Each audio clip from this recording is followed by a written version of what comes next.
Good morning, good afternoon, good evening, wherever you are around the world. Welcome to Radio Works World. I am Casper Moodie, your Champions host, yet here this morning with another show filled with passion, determination, and just here to help you guide living a better life and make every second of life count. Over to you, Marina. Good morning. Good morning, Casper. Oh my God, what is happening in your life? You are everywhere all the time, surrounded by amazing people and being the person everybody wants to know. Tell us what's happening. Yes, Marina. Well, good news is, like I said in last week's show, I was on my way to Durban, South Africa, to do the half Ironman 70.3, and I was hoping for a podium, but I finished fourth. So, and also got a slot for World Champs on the 4th of September in Mululaba in Australia. So yes, another one on the calendar. So I made the slot, and I've already booked my ticket yesterday. So another stamp in the passport. Wow. Congratulations. I know your family, your friends, our listeners are very proud of you. And I know that now there is a sense of um, what's next all the time. But right now, I think you focus a lot on helping other people. And helping other people means you understand exactly what they are going through, and you understand exactly what they could become. When nobody else sees in them what they could become, you are the one saying, wait, stop. This is not your destiny. If you are overweight, if you don't know what to do next, if you feel lonely, this is the time for you to change how you look at your life, to change how you see yourself, because you could transform your life the same way I did. Tell us, what was your journey and what brought you into this moment in your life when you are celebrating with amazing people. You are an extraordinary person. Everybody's looking up to you for inspiration, for guidance, and it's just the beginning of a journey that you don't even know where it's going to take you. You don't even know how much is awaiting for you, because the world was awaiting on you. You delivered yourself, and look at you now. That is true, Marina. Like I said, this weekend, traveling down to Durban, we got to the airport. I had my mom and dad. They always support me. And I mean, for a 20-year-old guy like myself, having my parents at all my races is so important. It means so much to me. And also, once I arrived in Durban with all the friends, people play a big part in whatever you want to do, what you want to become. And to surround yourself by positive people is the most important thing. I remember in school days, life can change so quickly. You can make the wrong decision. It only takes a few seconds. If you surround yourself by the wrong people, you can lead to the wrong path. And same in day out. Like now, every day is a surprise for me. Every day there's something new that happens. Every day is just amazing because there's new opportunities that it comes on my way. And I surround myself with like-minded people that has got an outlook on life, people that's got a goal. So it doesn't matter what their goal is, they're at least working towards something. And that's the people you want to be around, because you've got this positive vibe wherever you go around. If you go to the shops with friends, the friends you're going with, they've got a goal. So wherever you move around, there's positivity around you. And yes, in school, I remember going out with friends at night.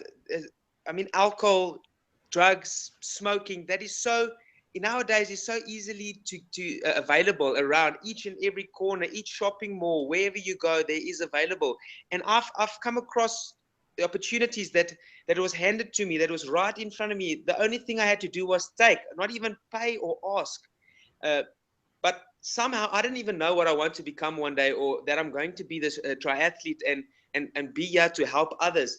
But I knew that I mustn't do this, because there is something that's going to happen, and I must just keep on focusing on the better, because this is wrong. This is definitely the wrong. If you look at the amount of people that you surround yourself and that chose that part, I can look back today where I am and where they are. Yes, some of them have changed, and hats off to them. But why first take that road? Why get into that hole and then have to get out of there? Surround yourself from early days with like-minded people, people that's positive, and you will avoid all of those things. And that's where the parents also come in. Same with food choices. You get in the car, you go to McDonald's, all your friends happy, sitting there eating burgers. You should know that I cannot do this if I'm overweight. Your parents should be there to say, my boy, if you go with your friends, this is another day you're going to fall back. It's another hard fight tomorrow to get back to where you were supposed to be or where you want to be. And yes, so that's where it comes down to, is just surround yourself and try and be positive whatever you do. Get in your car, you're positive. When you go make coffee, be positive. Be positive about everything you do in life. Caspar, I was looking at your life before you become the person you are right now, and I was wondering what was happening in your mind as a young person who was overweight, who couldn't make friends, who couldn't even perhaps start the day because it was too much that you couldn't do. It was too much that you had no access to. And being overweight, going to school day in, day out, especially as a young person, going to primary school and being surrounded by kids who, they could be very cruel, and making fun of you and laughing behind your back and um, even saying things that they don't perhaps mean it at the time, but they were making jokes and about you being overweight. How was that? How was that in your growing into the person you are? You're surrounded by people who you could not be like them. So have you felt rejected? How you felt when you couldn't be part of your classmates?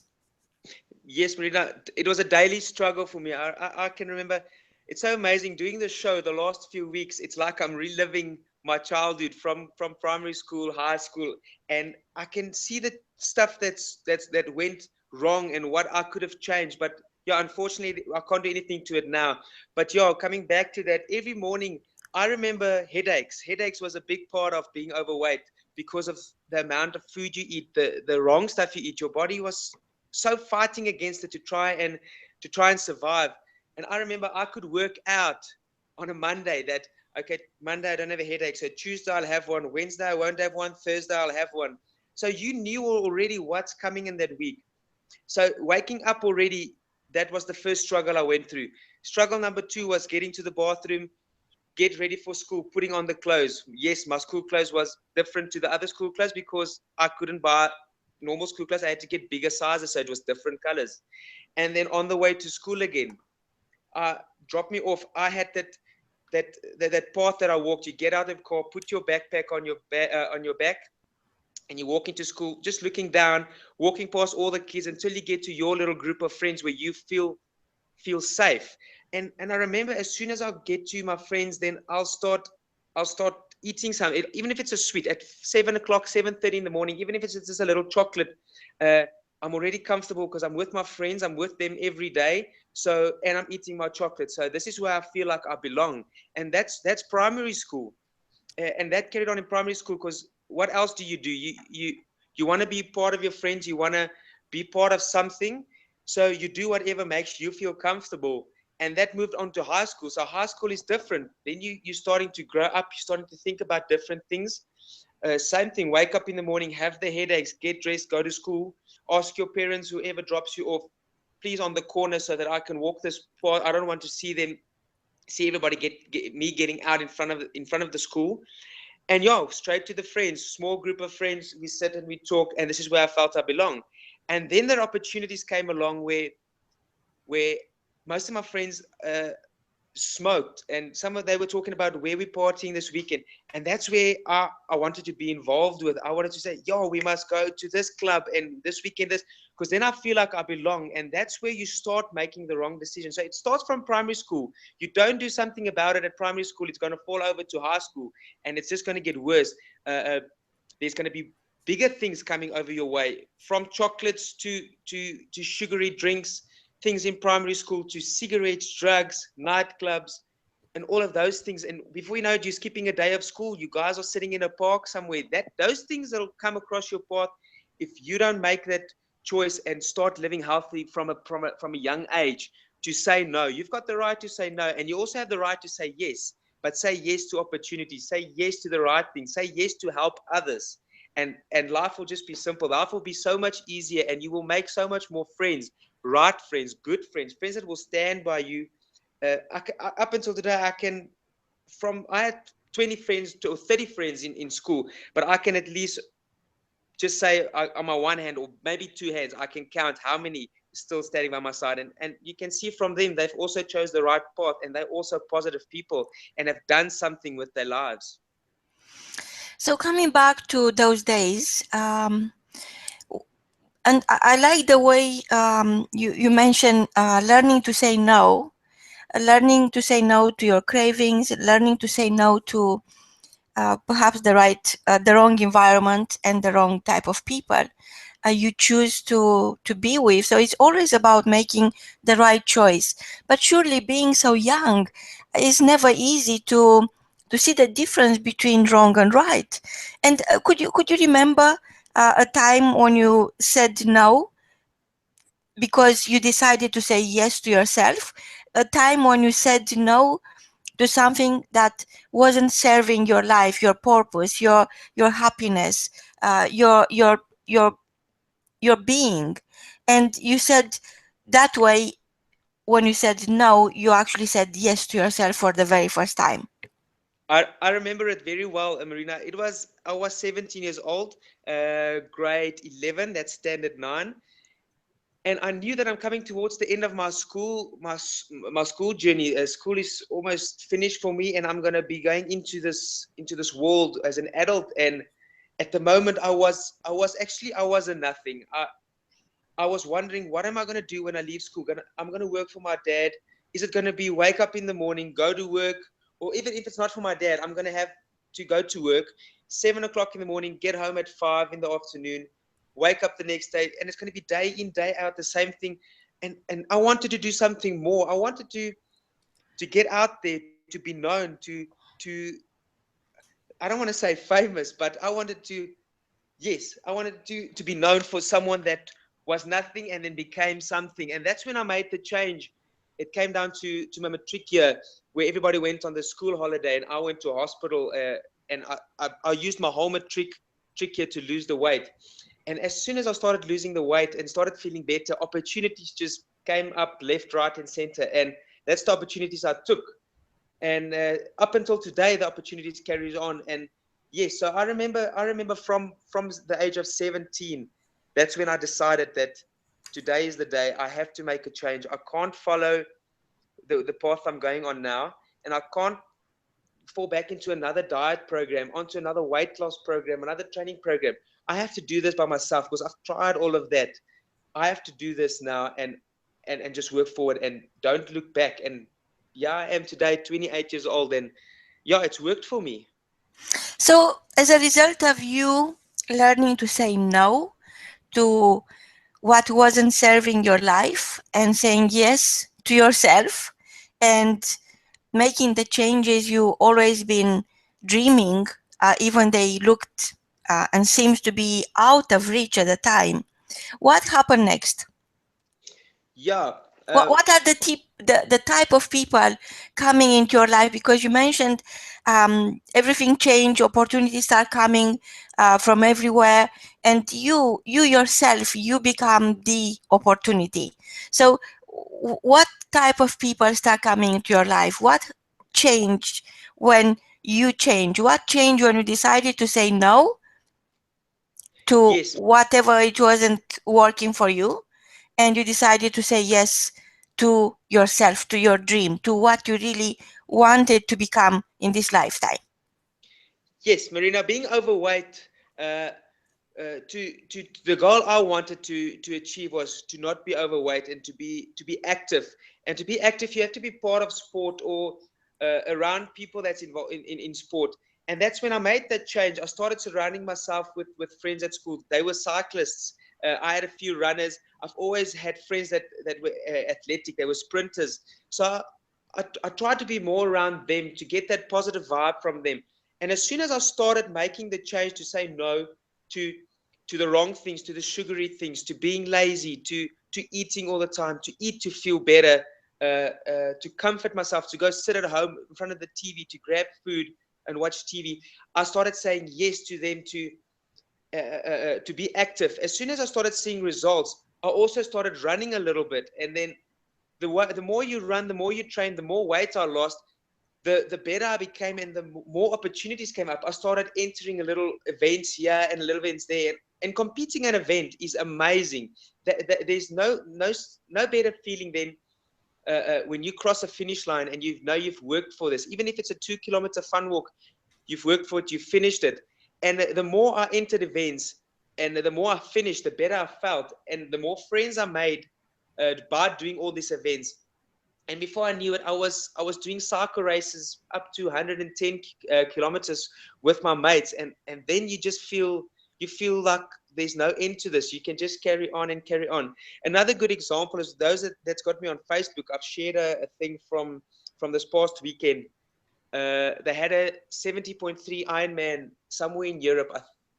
I don't know, it's not Klagenfurt, but I'm not sure now. And there was a lady that finished on Sunday. She lost 80 kilograms. There's a before and after photo. People can go have a look on my Facebook on Casper Moodie. And that's amazing. She's been told that she can't even walk. She will never be able to walk again unless she loses weight. And there she goes on and loses 80 kilograms and finish a half Ironman, a 1.9 kilometer swim, 90-kilometer bike, and a 21.1 kilometer run. I mean, if that's not proof that you can stop whatever you're doing now that's putting you down, that's causing you to eat so much and not train and not live life to the fullest, then we should talk, because she's an example that anything is possible out there. So, Casper, tell us, what is the first win you had as an active person, as somebody who make the changes and make the decisions in a way that is going to help them be the best version of themselves? What is the very first win you remember, and how you felt about? Well, the very first win I remember wasn't anything to do with sport. Yes, I lost the weight through sport and training, but I remember that up until today, we got in the car and we drove to the mall to go buy clothes for an awards evening. I've been I joined a local gym, and we had like a yearly thing of the gym where we all get together and there's a banquet and we have dinner and stuff together, all the training friends. And we got into the car. It was just after winter. Winter just started, and we got to the mall, and I went straight to the aisle where I know I normally buy the clothes from, and I took a pair of those clothes. And as soon as I got into the changing room to put them on, and it was the same clothes I bought a few months ago, it was massive for me, and that was like the biggest reward. And that was just a great feeling of looking at myself in the mirror with this huge pants around me, not fitting me at all. And I remember running out of there, shouting to my mom that this is way too big for me. This is the same size we bought just before summer. And I went on to get another pair of pants. I put them on. They fitted. They were not even too long for me. And that was the first taste and feeling of victory for me. Wow. So when your clothes are shrinking, you know you are growing into the person you want to be. And coming back to the latest events in your life, the latest wins and exciting events and all the competitions you are taking part, and you are going there with an open heart, and you are going there to be the best version of yourself. And I know you created the Champions League exactly for this purpose, to help other children who are facing the challenges, the daily challenges you used to face, to understand that it's up to them. It is their choice. It is nobody but themselves who could decide who they want to be next. So for our listeners who perhaps don't know what Ironman is, could you tell us more about this? I know it's your dream to compete within this competition, and I know it's a massive event. It's one of the greatest opportunities any athlete could have in their lifetime. Tell us more about the Ironman. Yes, Marina. Ironman. I recently moved up to the half Ironman distance, which consists of the distances that I just mentioned: 1.9 kilometer swim and a 90-kilometer bike, 21.1 kilometer run. And but before that, I used to do Olympic distances, just a little bit shorter than that, traveling the world and competing. And I started off doing it just for the love of running and cycling. I wasn't a good swimmer at all, but also I've proven that spending and focusing on one specific discipline, which is my swimming has improved so much so that I am a podium contender when I go do races. If it's my age group, sometimes I even get overall good results on the podium. Like the past weekend was Durban's race, and in 3 weeks' time, I'm going to France. I'm going to be racing the Tri-Alpe d'Huez, and I'm just going to get back from there. Then 2 weeks later, I'm going to go to Australia for World Champs, half Ironman World Champs.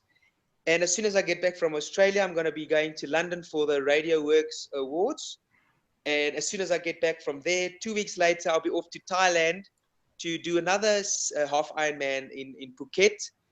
And once I finally get back from there, I'll be going with my girlfriend. We'll be going to India for a week and a half for just some relaxation, some holiday, think about the year and reload and to get ready to take on 2017. Wow, this sounds so amazing. And even if you weren't to be struggling in your early years in your life, it's still an amazing outlook for what's happening. And I really believe this is just the beginning for you. And I was wondering if you were um, to speak in front of 10,000 children, people you love the most, people who are between the age of 7 and 17, the ideal candidates for the Champions League, which you are the founder. What would be your key message today? Yes, Marina, before I go there, I have my website has been up and running since yesterday. It's caspermoodie.co.za. And that is going to be my aim with this Champions League, is to go out to schools, to speak to the children, to tell them how hard life can be if they don't make the right choice, if they don't make a change in their lives. I know if when I was in school, if someone had to come and talk to me and say we must put up our hands and say who wants help, I wasn't going to be one of those kids. I was going to be shy to admit that I am fat and I'm overweight. But I'm going to be chatting to the schools, to the kids, and then afterwards I'll be giving them forms. They can go home and visit my website, and then on my website they can contact me individually, so they don't have to admit in front of 500 of their friends or whatever at school. It can be personal, it can be groups, it can be one person, it can be a rugby team, it can be any sports team. All the information will be on the website. So that's my aim with the Champions League, is to get youngsters, girls and boys out there to live a happy lifestyle, to be the champions that they deserve to be and that they want to be. Wow, Casper. So I know next week, your show is going to have a very special topic, and I'm not going to disclose it because I know our listeners want to discover for themselves. So far, we've been you've been sharing your story, your message to the world. You've been talking about the Champions League. You've been talking about health. You've been sharing your view on attitude. You've been explaining how you see the power of your mind. And today we've been talking about people. What is one person that comes to mind when you wake up in the morning and you think, I'm living the dream. I'm living the life I always wish for and I thought is impossible. Who is the one person, the number one inspiration who inspired you to take the next step? Marina, to be honest with you, I have a lot of people that I think of and that I can thank each morning when I wake up. But the number one has to be to our Lord. Every morning I wake up, I'm able to open my eyes and I can look. First of all, if I can see, that's a gift. And then I get up, I can walk. That's another gift. So I can take on every challenges that's been set out for me, and he's enabling me to do that. So each morning, before I set foot out on my bicycle or in my car, I open my book and I just say thank you to the Lord for giving me strength every day to do what I love, and yes, to take on every challenge, to give me the strength to do what I'm doing and the talent. God's given everybody a talent, and your way to say thank you to Him is just by using that talent. This is the message from Casper, and from both of us. Until next time, is goodbye. Bye bye.